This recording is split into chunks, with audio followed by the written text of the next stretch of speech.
سورہ بقرہ کی آیت نمبر 104 سے 109 تک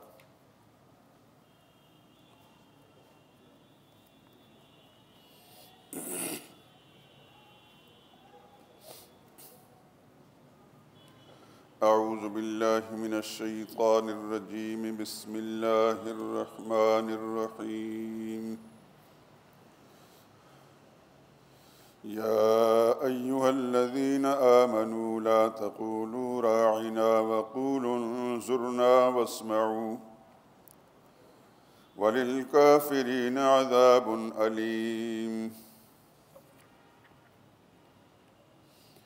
ما يود الذين كفروا من أهل الكتاب ولا المشركين أن ينزل عليكم من خير من ربكم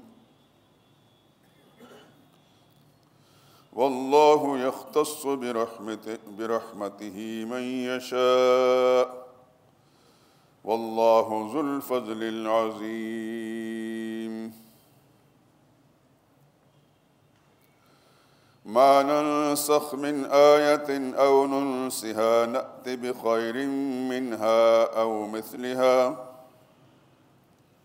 ألم تعلم أن الله على كل شيء قدير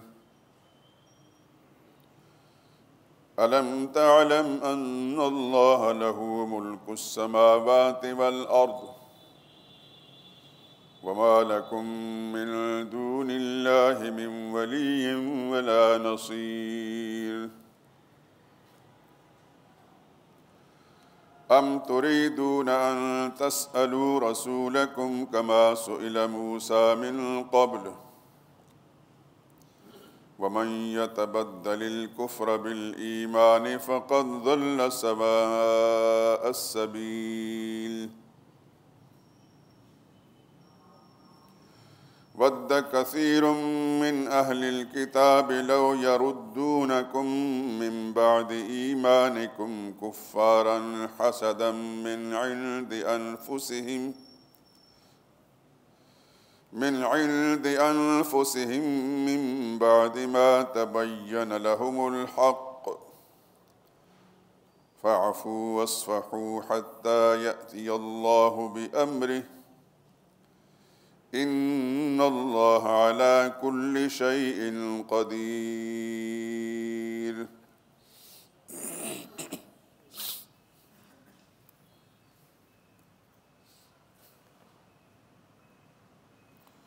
يا أيها الذين آمنوا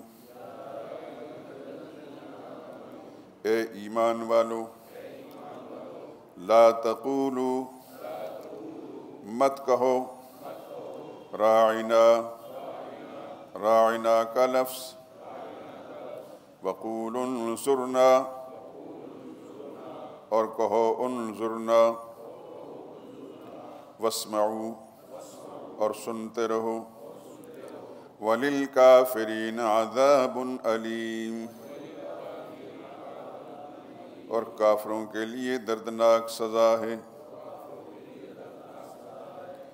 ما يود الذين كفروا دل نہیں چاہتا ان کافروں کا من اہل الکتاب اہل کتاب میں سے ولا المشرکین اور نہ مشرکوں کا ان ينزل علیکم کہ اترے تم پر من خیر من ربکم کوئی بھلائی تمہارے رب کی طرف سے واللہ یختص اور اللہ خاص کر لیتا ہے برحمتہ اپنی مہربانی کے ساتھ من یشاء جس کو چاہے واللہ ذو الفضل العظیم اور اللہ بڑے فضل والا ہے ما ننسخ من آیت جو منسوخ کرتے ہیں ہم کوئی آیت او ننسہا یا بھلا دیتے ہیں نأت بخیر منہا تو لے آتے ہیں اس سے بہتر او مثلہا یا اس جیسی الم تعلم کیا تمہیں معلوم نہیں ان اللہ کہ یقیناً اللہ علی کل شیء قدیر ہر چیز پر قادر ہے الم تعلم کیا تجھے معلوم نہیں ان اللہ کہ بلا شبہ اللہ لہو ملک السماوات اسی کے لیے ہے سلطنت آسمانوں کی والارض اور زمین کی وما لکم اور نہیں تمہارے لیے من دون اللہ اللہ کے سوا من ولی کوئی حمایتی ولا نصیر اور نہ مددگار ام تریدون کیا تم چاہتے ہو ان تسألوا کہ سوال کرو رسولکم اپنے رسول سے کما سئل موسیٰ جیسے سوال کیے گئے موسیٰ علیہ السلام سے من قبل اس سے پہلے ومن یتبدل الکفر اور جو کوئی کفر لے لے کفر کے بدلے لے لے جو کوئی کفر لے لے بالایمان ایمان کے بدلے فقد ضل تو وہ بہک گیا سواء السبیل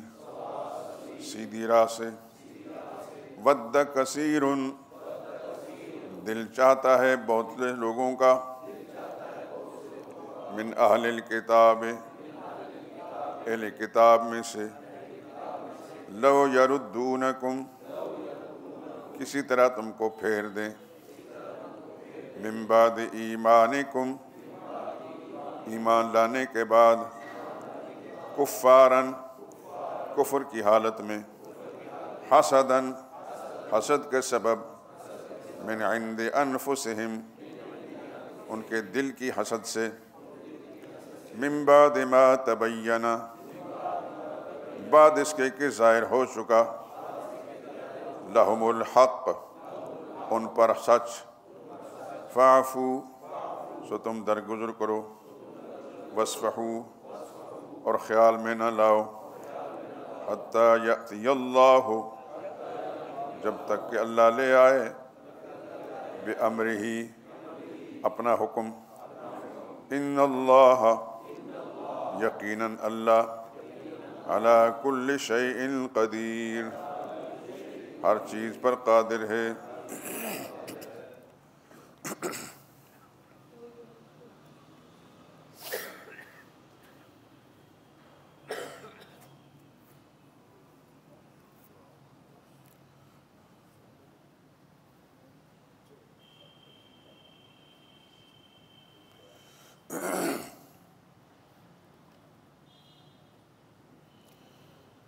ان آیات میں پہلے تو مسلمانوں کو یہودیوں کی ایک سازش سے بچنے کی تاکید فرمائی گئی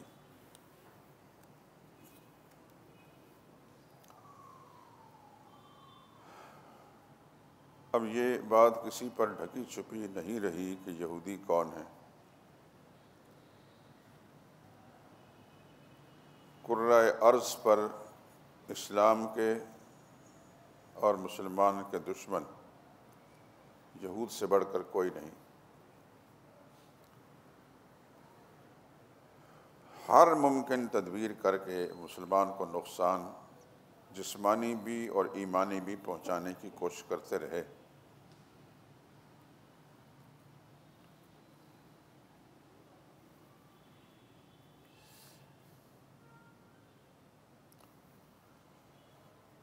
سیدنا موسیٰ علیہ السلام کے زمانے میں بھی یہودیوں کی یہ چال تھی کہ جو مخلص مسلمان ہیں مومن ہیں موسیٰ علیہ السلام پر ایمان لائے ان کے اندر کسی نہ کسی طریقے سے شرک داخل کریں، ان کے عقیدوں کو خراب کریں۔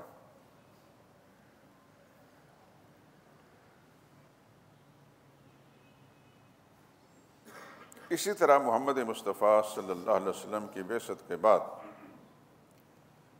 جو اہل ایمان مخلص مسلمان تھے، ان کے ساتھ ان کو عداوت، دشمنی، حسد تو تھا ہی، لیکن یہودی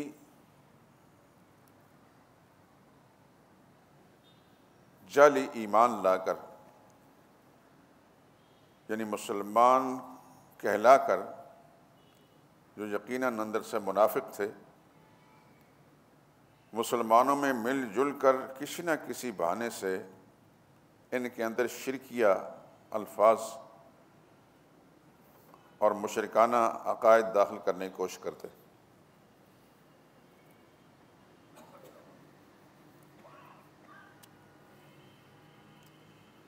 یہودی جب بھی رسول اللہ صلی اللہ علیہ وسلم کے سامنے آتے، کوئی بات پوچھتے تو راعنا کا لفظ بولتے۔ بظاہر اس لفظ کا معنی ہے ہماری رعایت کیجیے، لیکن یہودی کے ذہن کے اندر یہ لفظ رعونت کے اور حماقت کے معنی میں ہوتا تھا۔ تو مسلمان تو اپنے مخلصانہ جذبے سے، مخلصانہ نظریے سے رسول اللہ صلی اللہ علیہ وسلم کی توجہ اپنی طرف مبذول کرنے کے لیے ان کے دیکھا دیکھی رائنا کا لفظ بولتے، لیکن اللہ کو تو یہ معلوم تھا کہ وہ رائنا کس مقصد میں، کس معنی میں استعمال کرتے ہیں۔ بلکہ یہودی کی یہ چال تھی، ایسا خبیث طبقہ ہے، انسان سب سوچتا ہے تو حیران رہ جاتا ہے کہ رائنا کا لفظ رعونت اور حماقت کے معنی میں استعمال تو کرتے ہی تھے، کبھی کبھی رائنا کا لفظ رعینا، عین کے ساتھ یا تھوڑے سے اشباع پیدا کر کے یا کی، اس کا معنی لیتے ہمارا چرواہا۔ نبی کریم صلی اللہ علیہ وسلم کو اپنی طرف متوجہ کرنے کے لیے رعینا، ہمارا چرواہا۔ اب یہ سب کچھ اللہ کو تو معلوم ہے، رعونت کا معنی ان کے ذہن کے اندر ہو یا رعینا ہمارا چرواہا یہ معنی ان کے ذہن میں ہو، اللہ کو تو سب معلوم، اللہ سے کوئی چیز مخفی نہیں ہے۔ لیکن مسلمان اپنی سادہ لوہی کی بنا پر رسول اللہ صلی اللہ علیہ وسلم کی توجہ اپنی طرف مبذول کرانے کے لیے ان کے دیکھا دیکھی رائنا کا لفظ بولتے، اللہ نے رائنا کا لفظ کہنے سے منع فرما دیا۔ ایمان والو رائنا مت کہو، اپنے پیغمبر کو اپنی طرف متوجہ کرتے ہو تو رائنا کے لفظ سے متوجہ نہ کرو۔ تم نہیں جانتے کہ تمہارا دشمن اس لفظ کو استعمال کرتا ہے اور اس کے پیچھے جذبات کیا ہیں۔ اس واسطے اگر اپنے پیغمبر کو، اپنے نبی کو اپنی طرف متوجہ کرنا ہے کسی بات میں تو انظر نہ کہہ دیں، یا رسول اللہ ہماری طرف التفات فرمائیے، اپنی نگاہ مبارک ہماری طرف کیجیے۔ ایمان والو رائنا مت کہو، انظر نہ کہو، واسمعوا اور سنتے رہو۔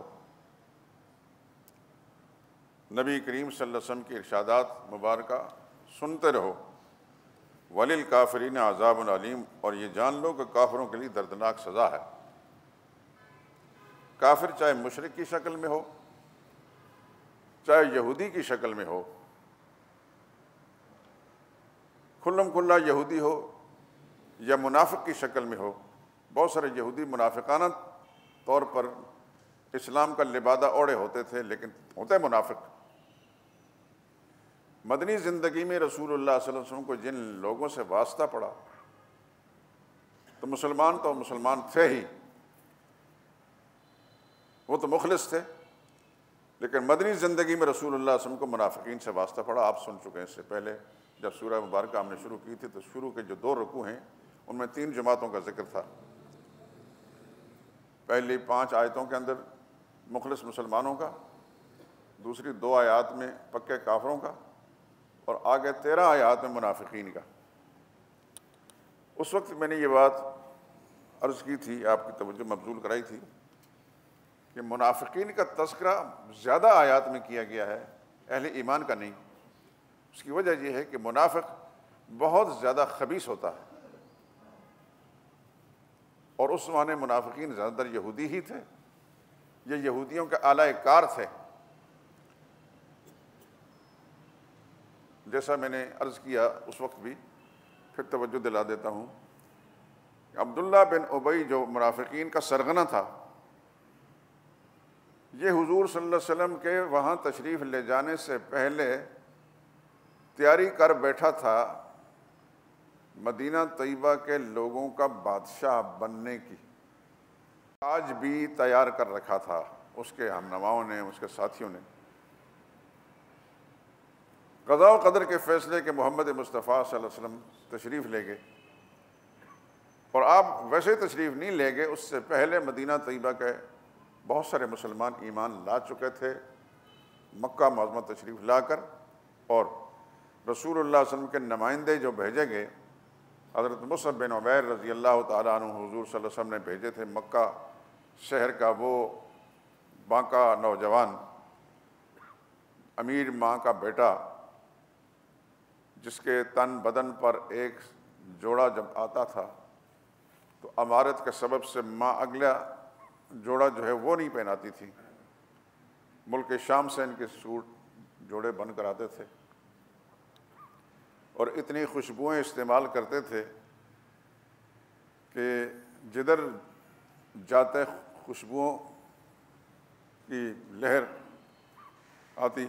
مکہ شہر کی گلیوں کے اندر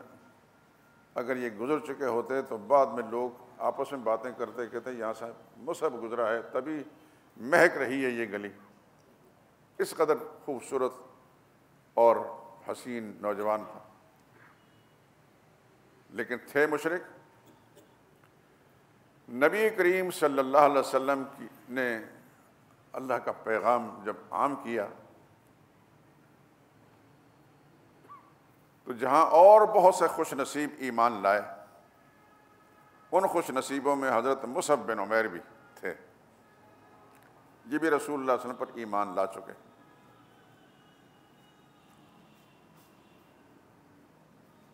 اور جب ان کے ایمان کا ان کی ماں کو پتہ چلا تو وہ ناراض ہوئیں۔ یہ ماں کے لاڈلے بھی تھے اور انہیں اپنی ماں سے پیار بھی بہت تھا، تو انہوں نے منع کیا اس بات سے۔ انہوں نے فرمایا میں اب ایمان نہیں چھوڑ سکتا۔ ماں حیران ہوئی، ایسا نوجوان، ایسا وفادار تابعدار، میرا لاڈلا، کہ میرا اشارہ ابرو پر زندگی گزارنے والا، اور اب منہ بھر کر کہتا ہے کہ میں آپ کی بات نہیں مان سکتا، محمد صلی اللہ علیہ وسلم کا انکار نہیں کر سکتا۔ بہت حیران ہوئی، ڈانٹا، ڈانٹ کھا لی، برا بھلا کہا، برداشت کر لیا، حتیٰ کہ ماں جو ہمیشہ نئے سے نئے سوٹ پہناتی تھی وہ سوٹ پہنانا چھوڑ دیے، برداشت کر لیا، میلے کچیلے کپڑے برداشت کر لیے۔ آخری حربہ ماں نے یہ استعمال کیا کہ میں کھانا نہیں کھاؤں گی، مر جاؤں گی جب تک تم محمد کا انکار نہیں کرو گے۔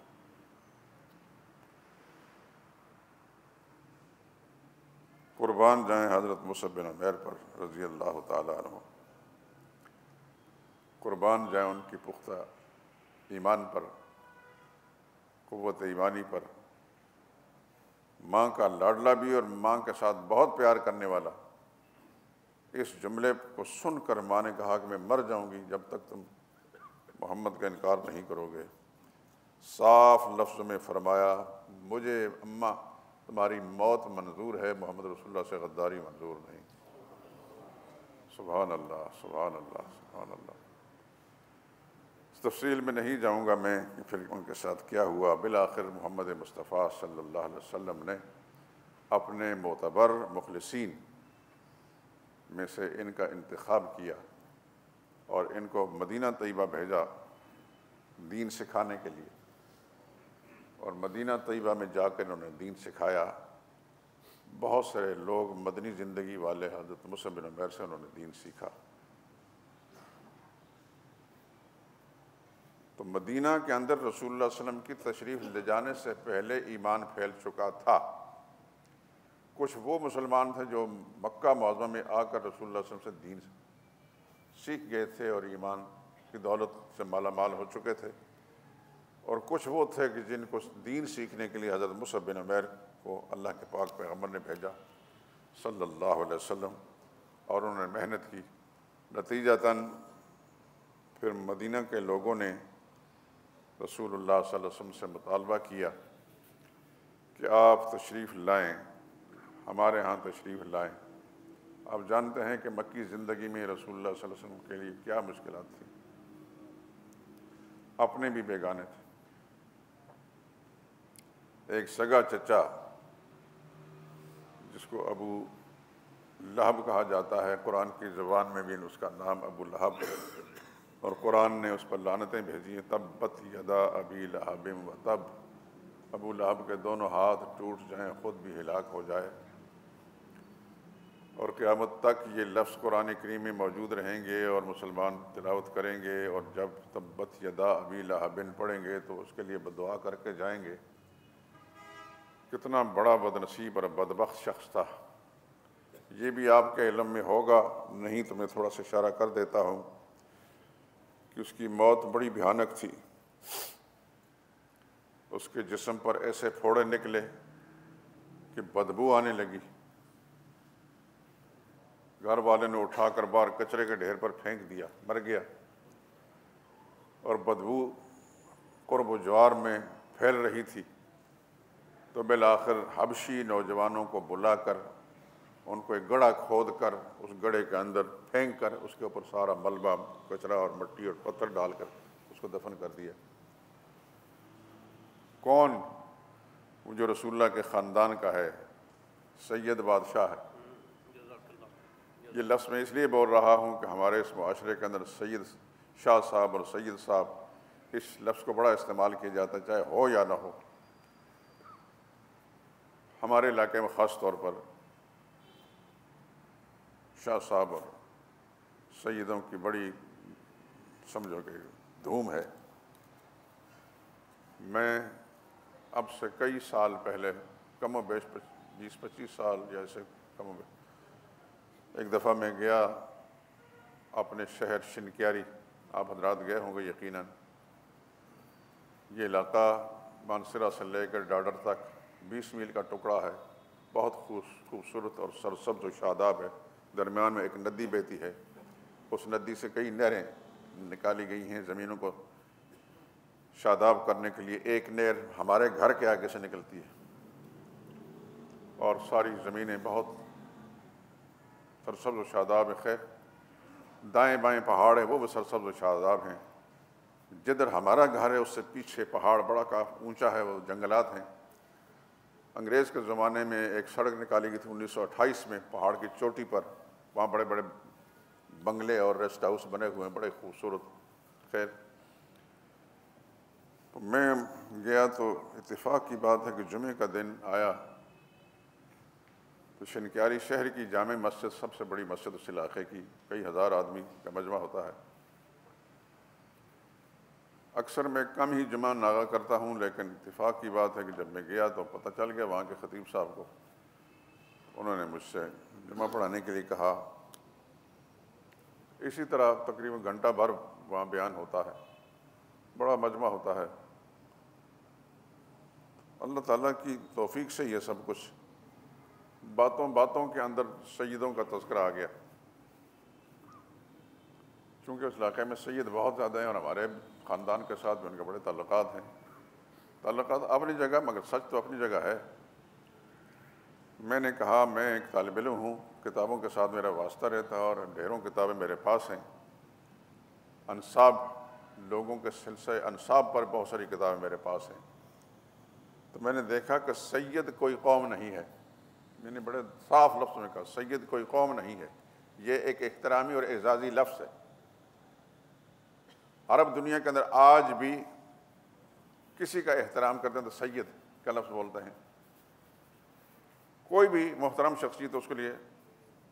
سید کا لفظ بولتے ہیں۔ جیسے آپ اپنے ملک کے اندر جناب کا لفظ بولتے ہیں، انگریزی میں مسٹر کہہ دیتے ہیں، آپ کے چیرنگ کراس کے اندر السید ذوالفقار علی بھوتو لکھا ہوا ہے، حالانکہ وہ تو عرف عام کے اندر ہاشمی نہیں تھا۔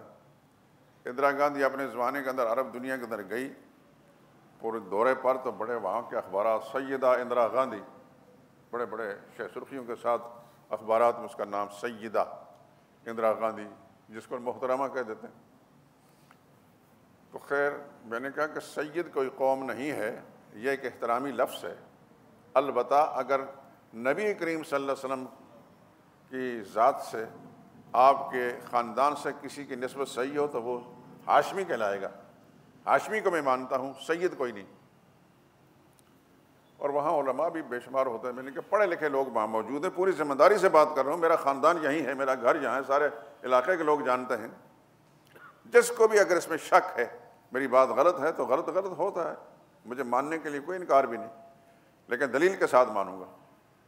الحمدللہ اس کے بعد 25-30 سال ہو چکے ہیں، آج تک کہیں سے بھی شکایت نہیں آئی کہ یہ اس نے ایک بے بنیاد سی بات کہہ دی، غلط بات کہہ دی۔ اس علاقے میں تو سیدوں کا بڑا ٹیکہ ہے، بڑا چرچا ہے، واقعتاً بڑا چرچا ہے، لیکن ان کو یہ بھی پتہ ہے کہ یہ خاندان علمی خاندان ہے، الحمدللہ آباء و اجداد بڑے بڑے لوگ گزرے ہیں، ہم تو کسی کام کے لوگ نہیں ہیں۔ لیکن بہرحال میں نے بڑی ذمہ داری سے بات کہہ دی۔ تو میں عرض کر رہا ہوں کہ وہ ابو لہب جو ہو وہ عرف عام کے اندر سید بادشاہ تھا، نبی کریم صلی اللہ علیہ وسلم کا سگا چچا تھا، ہاشمی تھا، یہ بھی نہیں کہ مشکوک آدمی تھا، لیکن اللہ کے پیغمبر کی مخالفت کی، خدا کی توحید کا انکار کیا، تو میرے رب نے پھر یہ نہیں دیکھا کہ یہ میرے محمد صلی اللہ علیہ وسلم کا سگا چچا ہے، اس خاندان کا ہے۔ اللہ کو سلسلہ نسب سے کوئی تعلق بھی نہیں، اللہ تعالیٰ دین و ایمان کو دیکھتے ہیں، اس کا عقیدہ اور ایمان کیا ہے۔ اس کا عقیدہ خراب تھا تو اللہ تعالیٰ نے اس کی مذمت میں قرآن کریم میں صورت نازل کر کے قیامت تک کے لیے باقی رکھی۔ یہ قرآن کریم آپ کے سامنے، اس کے اندر آخر میں صورت موجود ہے۔ 1500 سال گزر چکا، روح زمین پر مسلمان قرآن کریم کی تلاوت کرتے ہیں، اس کو پڑھتے ہیں۔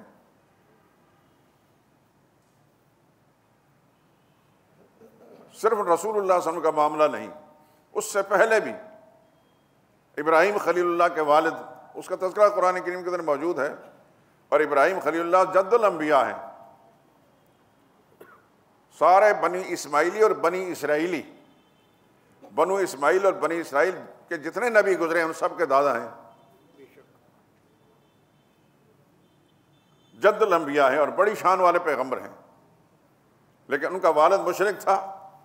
پیغمبر نے بات کر کے عقیدہ منوانے کی کوشش کی، باپ نے بات نہیں مانی، اور پھر اللہ تعالیٰ کا فیصلہ ان کے بارے میں یہی ہوا کہ حدیث کتابوں کے اندر کہ محشر کے میدان کے اندر اللہ تعالیٰ جب جنت اور جہنم کے فیصلے کریں گے،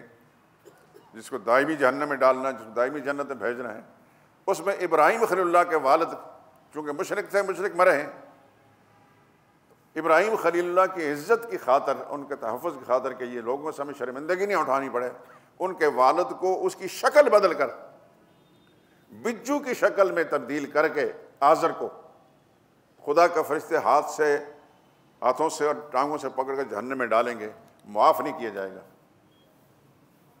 اللہ تعالیٰ کے نزدیک رشتے اور نسب اس کی کوئی قیمت نہیں، قیمت اگر ہے تو عقیدہ اور ایمان کی ہے۔ اس سے پہلے حضرت نوح علیہ السلام، ان کی آنکھوں کے سامنے ان کا بیٹا ڈوب گیا، غرق ہو گیا، باپ نے سفارش بھی کی، اللہ نے صاف لا تسألنی ما لیس لک بہ علم،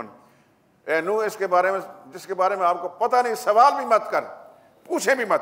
انی اعظک ان تکون من الجاہلین، میں آپ کو سمجھاتا ہوں کہ آپ نادانوں میں، جذبات سے مغلوب ہونے والے لوگوں میں شامل نہ ہوں۔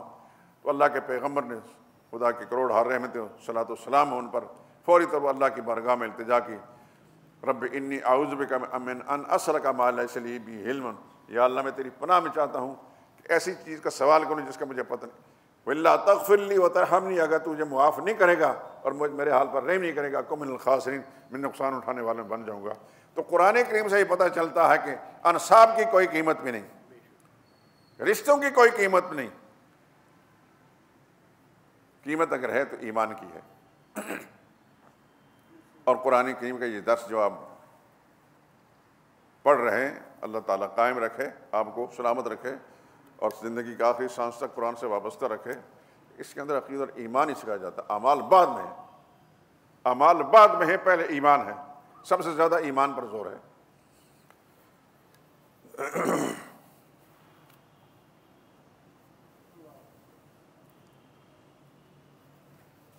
تو یہودیوں نے ہر حربہ استعمال کیا، قرآن کریم نے اس پر سمجھایا کہ یہودیوں کی چالوں سے، ان کی سازشوں سے بچیے۔ یہ رائنا کا لفظ اگر بولتے ہیں اس کے اندر بھی ان کی چال ہے، اے مسلمانوں تم رائنا کا لفظ نہ بولنا، انظرنا، اپنے نبی کو اپنی طرف متوجہ کر، انظرنا کہ یا رسول اللہ ہماری طرف توجہ فرمائیے، اپنے نظر التفات ہماری طرف کیجئے، اور ان کافروں کے لیے خدا کے ہاں دردناک سزا ہے۔ ما یود الذین کفروا من اہل کتاب، دل نہیں چاہتے ان لوگوں کے جو کافر ہیں، چاہے اہل کتاب میں سے ہیں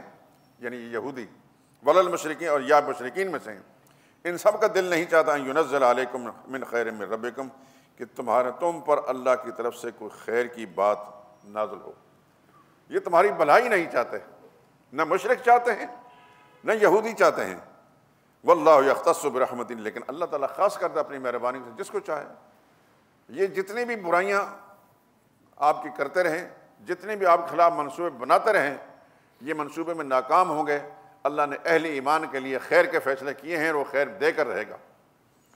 واللہ یختص، اللہ خاص کر لیتا اپنی مہربانی سے من یشاء، جس کو چاہے۔ واللہ ذو الفضل العظیم، اللہ بڑے فضل والا ہے، عظیم والا۔ ما ننسخ من آیت او ننسہا، جو منسوخ کر دیتے ہیں ہم کوئی آیت۔ منسوخ کا معنی ہوتا ہے کہ کوئی آیت باقی رہے، اس کا حکم اٹھ جائے، یہ ہے نسخ کا معنی۔ اور ننسا، انسا، ان کا معنی بھلا دینا، کہ آیت بھی ختم کر دی جائے اور اس کا معنی بھی ختم کر دیا جائے۔ اب یہ ایک لمبا چوڑا مسئلہ اس وقت گفتگو نہیں کریں گے، اور نہ ہی مطلب ہے کہ آپ حضرات اس معاملے میں فوری طور پر اس بات کو سمجھیں گے۔ علماء نے لکھا ہے قرآن کریم کے اندر کچھ آیات منسوخ، یعنی ان کا حکم باقی ہے، حکم باقی نہیں ہے، لفظ باقی ہیں، الفاظ باقی ہیں لیکن حکم موجود نہیں ہے، اس کو منسوخ کہتے ہیں۔ تو کچھ ایسے ہیں کہ جن کو مطلب ہے کہ الفاظ بھی ختم کر دیے گئے اور معنی مطالب بھی ختم کر دیے گئے۔ اللہ فرماتے ہیں ہم کوئی حکم منسوخ کر دیں یا اس کو بالکل بھلا دیں، یعنی اس کا وجود ہی ختم کر دیں، نات بخیر منہا، ہم اس سے بہتر لے آتے ہیں۔ اور مثل یہ جیسے کہ رائنا سے منع کیا، انظرنا، اس حکم ان الفاظ کو استعمال کرنے کی اجازت دی، یہ ایک مثال ہے۔ تو اللہ تعالیٰ قادر مطلق ہے، وہ جو چاہیں کر سکتے ہیں، ان کے لیے کوئی مشکل بھی نہیں۔ مسلمانوں کو، اہل ایمان کو یہ سبق دیا جا رہا ہے کہ آپ یہ ذہن رکھیں، ذہن نشین کر دیں کہ اللہ تعالیٰ قادر مطلق ہے، کسی حکم کو منسوخ کر دیں، یعنی اس کے الفاظ باقی رہیں اور معنی اس کا ختم کر دیں، یا اس کا سرے سے الفاظ اور معنی ختم کر دیں، اللہ قادر مطلق اس میں۔ اللہ فرماتے ہیں الم تعلم، کیا تمہیں معلوم نہیں ان اللہ علی کل شیء قدیر، اللہ ہر چیز پر قادر، اس کے لیے کوئی مشکل بھی نہیں۔ الفاظ اور معنی دونوں ختم کر دیں تب بھی وہ کر سکتا ہے، یہ الفاظ باقی رہیں، معنی ختم کر دیں تب بھی وہ کر سکتا ہے۔ الم تعلم، کیا تجھے معلوم نہیں ان اللہ لہ ملک السماوات، اللہ ہی کے لیے سلطنت، بادشاہت آسمانوں کی اور زمین کی، وما لکم من دون اللہ، اور اللہ کے سوا کوئی نہیں ہے تمہارے لیے، من ولی، کوئی حمایتی، ولا نصیر، کوئی نہ مددگار۔ کہ آج اسی پر اس سبق کو ختم کرتے ہیں۔ اگلی آیات میں تھوڑی سی تفصیل ہے انشاءاللہ العزیز، اگلے سبق کے اندر زندگی تو بیان کریں گے۔ اللہ سے دعا کریں اللہ تعالیٰ اس کہنے اور سننے کو قبول فرما لے، اور اللہ تعالیٰ ہم سب سے راضی ہو جائے اور قرآن کریم کے ساتھ وابستگی، سچی وابستگی نصیب فرمائے۔